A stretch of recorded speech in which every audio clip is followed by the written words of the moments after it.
तो ये सारे जो चीजें हैं इसके ऊपर कोई बात नहीं करता। रूम कितने स्क्वायर फीट का होना चाहिए, आपका कैबिनेट कितने स्क्वायर फीट का होना चाहिए, आपका एंट्रेंस जो आ रहा है वो कौन से प्लेनेटरी पोजीशन में आ रहा है, वास्तु सब कर रहा है। महावास्तु तक भी चीज बन गया है जहां पे लाख लाख 1.5 लाख 2 लाख रुपया देकर लोग करवा रहा है, लेकिन ये नॉलेज किसी के पास नहीं है। जय श्री कृष्णा। आज वास्तु के ऊपर एक ऐसे इंपॉर्टेंट टॉपिक के ऊपर डिस्कस करेंगे जो आज तक किसी भी प्लेटफॉर्म में आपने नहीं सुना होगा, और ये बहुत ही इंपॉर्टेंट होता है।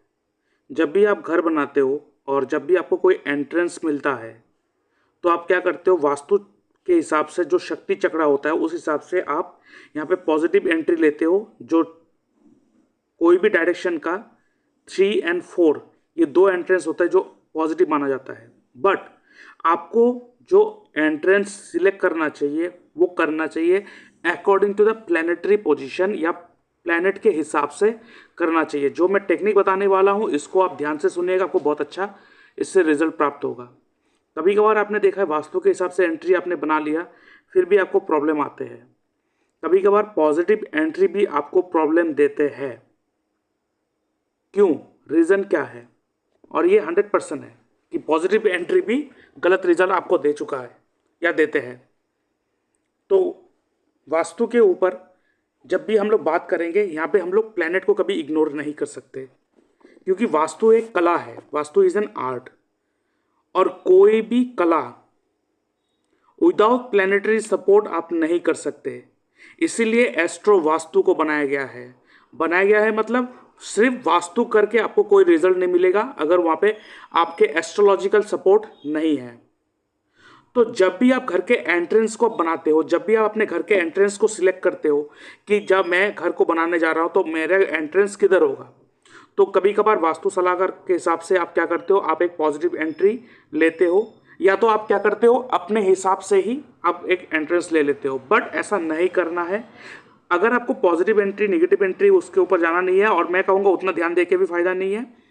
एंट्रेंस जो है कुंडली के हिसाब से वो हम लोग डिसाइड करते हैं आपके 4th हाउस लॉर्ड के हिसाब से हम लोग डिस्कस करते हैं या तो डिसाइड करते हैं। बट एक घर में एक व्यक्ति नहीं रहता है, बहुत सारे लोग रहता है।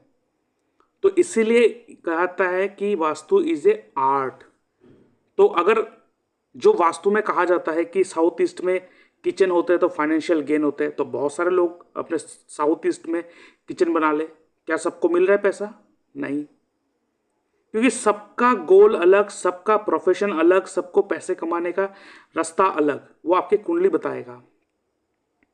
लेकिन जब आप वास्तु करते हो घर का, तो उस घर में एक व्यक्ति नहीं रहता, बहुत सारे लोग रहते हैं। तो आपको अपने वास्तु उस हिसाब से करना चाहिए ताकि घर के सभी व्यक्ति को वो अच्छे फल दे दे।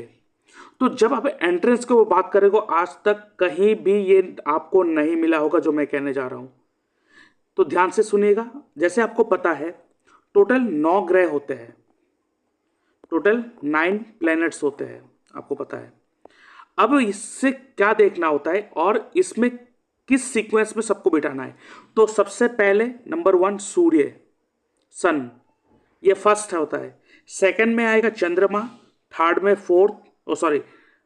में आएगा मार्स, फोर्थ में आएगा मर्क्यूरी, फिफ्थ में आएगा जुपिटर, सिक्स्थ में आएगा वीनस, सेवेंथ में आएगा सैटर्न, एथ में आएगा राहु एंड 9th में आएगा केतु। यही सीक्वेंस रहेगा, सीक्वेंस यहाँ पे चेंज नहीं होगा। तो पहला आएगा सन, दूसरा आएगा चंद्रमा, तीसरा आएगा मार्स, मंगल, चौथा बुध, पांचवा बृहस्पति, छठा शुक्र, सातवां शनि, आठवां राहु, नौवां केतु। ये आपको सीक्वेंस याद रखना है। अब क्या करना है, ये जो मैंने स्क्वायर बनाया, मान लेते हैं ये आपका घर है और आपका घर का एंट्रेंस है, आप एंट्रेंस ये बनाओगे, तो ये घर का आपको क्या करना है, डिस्टेंस कैलकुलेट कर लेना है पूरा का पूरा। करेक्ट? यहाँ पर पूरा का पूरा कितना स्क्वायर फीट है, स्क्वायर फीट नहीं कितना फीट है यहाँ से लेके यहाँ तक, क्योंकि अब यहाँ पे आप दरवाजा अपना गेट, एंट्री गेट बिल्ड करोगे आप। तो आपको क्या करना है, पूरा का पूरा आपको इसका डिस्टेंस मेजर कर लेना है कितना फुट है।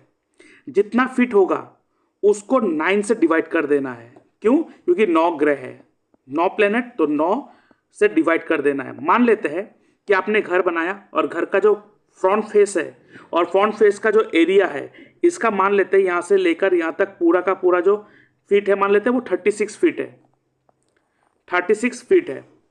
तो 36 को आपको क्या करना है, 9 ग्रह है, 9 ग्रह से आपको इसको डिवाइड कर लेना है। तो क्या आएगा आपको 4। इसका मतलब हर प्लेनेट को 4 फुट हर प्लेनेट को दिया गया है।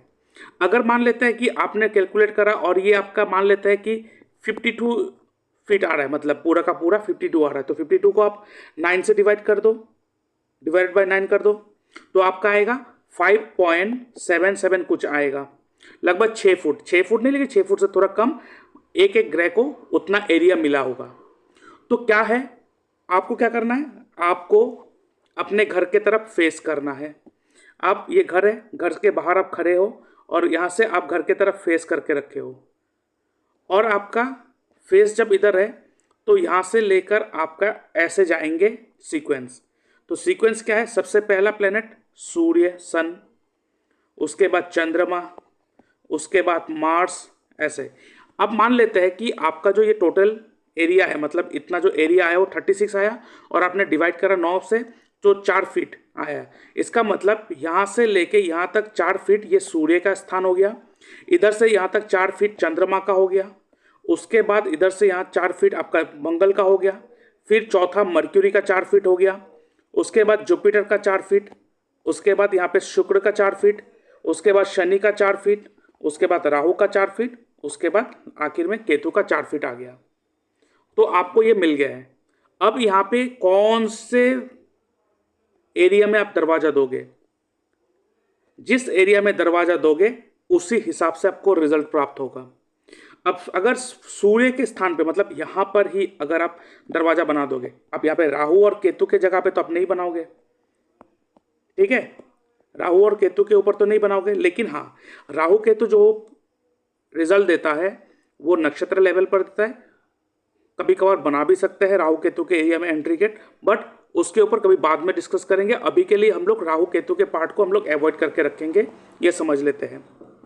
तो यहाँ पर जो पहला एरिया है सूर्य का, तो सूर्य के एरिया में अगर दरवाजा आएंगे तो क्लासिकल टेक्स्ट में क्या लिखा हुआ है, 0 to 4 स्क्वायर फीट, मतलब ये पहला एरिया, इस area comes under sun. The path will give unpleasant incident, unhappiness, problem, health problem, misunderstanding with relation, unsatisfactory life and poor income। तो सूर्य के स्थान पे आप नहीं करेंगे। सेकेंड आता है चंद्रमा का स्क्वायर फीट। चंद्रमा का एरिया में क्या लिखा है, the result will be very rich and the owner और the occupant will have high level influence, social status, financial growth, financial stability and decency in its activity। That means आप कह सकते हो कि चंद्रमा का जो एरिया है वो अच्छा है, that is good। उसके बाद जो स्क्वायर फीट आएगा मार्स का, उसमें क्या है, the result will be that one would loss या lose his asset, unexpected accident, unexpected worries, labor related problems, and they will sell their property out of compulsion। Mars has got power of heat and it a planet of evil। तो Mars को भी हम लोग ignore कर देंगे। उसके बाद आता है मर्क्यूरी का एरिया 4 फीट।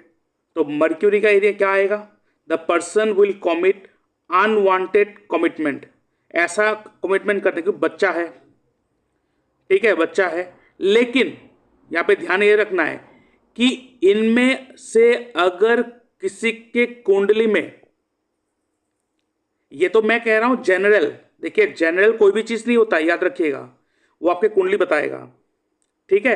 अब इसके ऊपर मैं बात करूंगा, पहले ये जनरल को समझ लीजिए कि पहला क्या बोला, सूर्य का स्थान अच्छा नहीं है, चंद्रमा का अच्छा है, उसके बाद मार्स का अच्छा नहीं है, मर्क्यूरी, अभी जो मर्क्यूरी का कह रहा हूं क्या कह रहा है, the person will commit unwanted commitment and might indulge in illegal activities, he will B popular through illegal activities, that means mercury का स्थान भी अच्छा माना नहीं गया है। उसके बाद Jupiter, there will be a position to capture the kingdom, मतलब बृहस्पति क्या है, ज्ञान है, तो वो अपने ज्ञान के द्वारा अपने किंगडम, अपना एरिया बना लेगा। The person will capture his position, अपना पोजिशन बना लेगा, popularity and become a popular politician. Politician के लिए भी जुपिटर का स्थान बहुत अच्छा होता है, जो जुपिटर का स्क्वायर फीट आएगा वो बहुत अच्छा होता है। उसके बाद domestic happiness will be there and he will be expand in his show and happy way. That mean Jupiter का स्थान अच्छा होता है अगर उसमें एंट्रेंस बनाया जाए। उसके बाद Venus, relationship will do good to him, financial position will improve, wealth will be very good and will purchase additional property, land and other things and assets. That means Venus भी अच्छा है। Saturn क्या, जब अब Saturn का आएगा square feet, sorry square feet नहीं, जो Saturn का जो एरिया आ रहा है, जितना फुट आ रहा है, he will find lots of tension, worries, health related problem, government problems. So the entrance of the building should be given importance during the construction. According to this, only things will be the favourable मतलब अब यहां पे अगर आपके कुंडली में mercury, मान लेते हैं जैसे यहां पे जो प्लेनेट कहा गया कि उसके एंट्रेंस नहीं बनाना चाहिए, अगर आपके कुंडली में जो जैसे सूर्य, मंगल, बुध और शनि, इनका एंट्रेंस अच्छा नहीं माना गया है। राहु और केतु का अलग होता है, वो यहाँ पे डिस्कस करने जाएगा तो बहुत लेंदी बन जाएगा और अभी ये डिस्कशन का भी पार्ट नहीं है। इसके लिए अगर आप सीखना चाहते हो तो आप मुझसे जुड़ सकते हो, इसके ऊपर अभी बात नहीं करेंगे। लेकिन अगर आपके कुंडली में सूर्य आपके लिए अति योग कारक है और बहुत अच्छे होके बैठा हुआ है तो वो अच्छा फल आपको दे सकता है। अगर मंगल अति योग कारक है, मर्क्यूरी अति योग कारक है आपके लिए, अति योग कारक, नॉट जस्ट योग कारक, अति योग कारक, और वो भी अच्छे पोजीशन में आके बैठा हुआ है, तो जाके ये जो प्लेनेट का स्थान है जो कहा गया है कि जो खराब है उसका एंट्रेंस, तो अगर वो प्लेनेट आपके कुंडली में बहुत ही अति योग और अति अच्छे पोजीशन में आके बैठा हुआ है तो ही आपको अच्छा रिजल्ट देगा, अन्यथा ये नहीं देगा। तो आपको ये देखना है, अगर आपके घर के जो एंट्रेंस गेट है इनमें से कोई भी डायरेक्शन में आ चुका है जो आना नहीं चाहिए था, और जैसे मैंने अभी बताया किस तरीके का प्रॉब्लम हो सकता है, उस प्रॉब्लम को अपने एंट्रेंस के साथ मैच करके देखिए। अगर मैच हो रहा है तो उस प्लेनेट का आप डोनेशन करें, ये ध्यान में रखना चाहिए। और उसके साथ साथ बहुत सारे ऐसे टेक्निक्स भी है, जब आप अपना रूम बनाते हो या अपना ऑफिस का कैबिनेट बनाते हो तो कितना स्क्वायर फीट होना चाहिए जो अच्छा होता है। ऐसे बहुत सारे स्टेप हैं, लेकिन 2-3 चीज़ कह देता हूँ। बहुत सारे क्या छोटा कैबिनेट बना लेता है 6 स्क्वायर फीट, मतलब 6 बाई 6 स्क्वायर फीट का रूम बना लेते हैं। अपना घर है, मतलब अपना ऑफिस है या अपना बेडरूम है, कुछ भी हो, बेडरूम तो 6 बाई 6 कोई नहीं बनाता है, लेकिन मान लेते ये घर है, उसमें एक कैबिनेट बना लिया कोई 6 बाई 6 का, वो अगर 6 बाई 6 कैबिनेट बना के रहेंगे, it will give dullness, life में डलनेस लेके आएगा। अगर 7 स्क्वायर फीट होगा, 7 square feet, then it will become poor. अगर 8 स्क्वायर फीट होगा, 8 स्क्वायर फीट, 8 बाय 8 का रूम होगा, the financial status will improve. तो 8 बाय 8 का रूम को अच्छा माना गया है, ठीक है। 9 स्क्वायर फीट, 9 स्क्वायर फीट का अगर रूम होगा, it will give unpleasant happiness, dullness, soreness, tragedy और एवरीथिंग। 10 बाय 10 का रूम होगा, आपका बेडरूम हो चाहे आपका कैबिनेट हो, it will give regular good food, rich food, and they will be invited for a regular parties. तो आप देखो कैसे एक रूम का स्क्वायर फीट कितना इफेक्ट करता है। और ये मेरा क्या हुआ नहीं है, ये क्लासिकल टेक्स्ट है। अगर आप सीखना चाहते, जुड़ना चाहते हो, कभी मैं इसको दिखा दूंगा कहाँ पे लिखा हुआ है। उसके बाद बहुत सारे रूम होता है जो 11 फीट का बनाता है, 11 बाई 11, ठीक है, 11 बाई 11 स्क्वायर फीट का रूम होता है किसी का। तो 11 बाई 11 स्क्वायर फीट का रूम क्या होता है, it will give happiness, ambitious will be fulfilled, sorry ambition not ambitious, ambition will be fulfilled. 12 by 12 square feet का अगर रूम होगा, 12 बाय 12 स्क्वायर फीट रूम अच्छा नहीं माना जाता है। Unhappiness will be there, mental disorder will prevail. 13 square feet का अगर रूम होगा तो health problem will be there. 14 square feet का अगर रूम होगा, loss of self, loss of family member.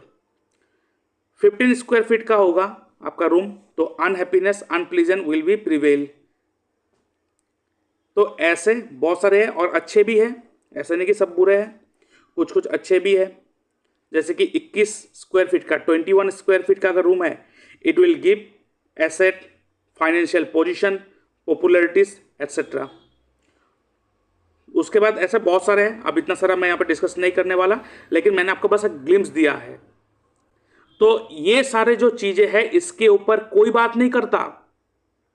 Room कितने स्क्वायर फीट का होना चाहिए, आपका कैबिनेट कितने स्क्वायर फीट का होना चाहिए, आपका एंट्रेंस जो आ रहा है वो कौन से प्लेनेटरी पोजीशन में आ रहा है, वास्तु सब कर रहा है। महावास्तु तक भी चीज बन गया है जहां पे लाख लाख, 1.5 लाख, 2 लाख रुपया देकर लोग करवा रहा है, लेकिन ये नॉलेज किसी के पास नहीं है।